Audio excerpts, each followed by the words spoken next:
I'm going to take advantage of this beautiful view right here to talk about absolutism and why it's one of the things that perturbs me the most.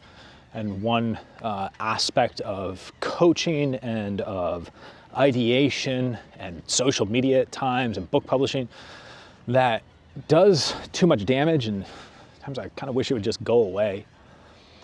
So what happens is you see this book get published or this video go around or something gets introduced at a conference, and it's treated as like an absolute truth, as if there can be nothing counter to it.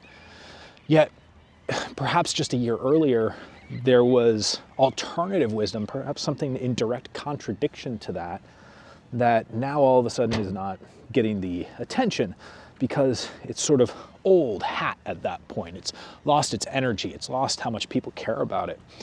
And now we have this brand new dogma that people want to subscribe to because we're always looking to attach ourselves to the next bit of dogma because it allows us to say, oh, you know what?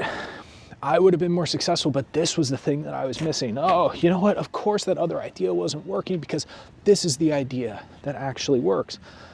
When in fact, chances are both ideas would work if we match them correctly to who you are, how you operate, the law firm you're trying to build, the clients you're trying to attract, the team members you want to hire. So we have to do the hard work of pairing many different strategic opportunities for you with who you are and what you're trying to accomplish. And that's where absolutism kills.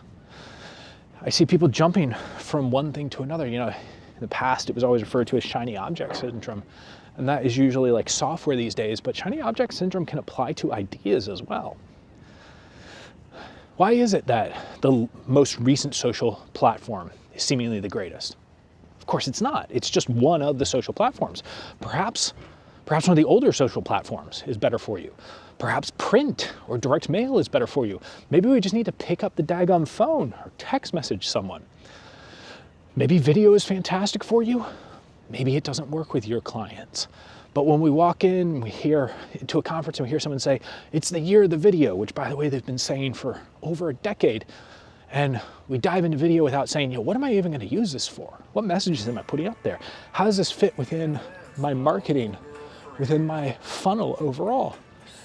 If I'm not thinking about that, then it just doesn't matter. If I'm not matching the strategy to my firm, then we're going to end up making costly mistakes. So let's avoid the absolutism. Let's avoid falling into dogma. And instead focus on knowing strategically what you're trying to achieve with your firms, and then finding the ideas that help you get there, instead of finding the ideas and letting the ideas dictate the strategy. I like to use the phrase sometimes, software is not a strategy. You know, just because a program is cool doesn't mean you should use it. So steer away from absolutism, accept the fact that success lives in a gray area, though we learn from strong principles. Even principles at times not necessarily are not broken, but perhaps we need to know how the principle actually applies, depending on different circumstances. So let's avoid the absolutist dogma nonsense. Start getting nuanced in our approach to growth.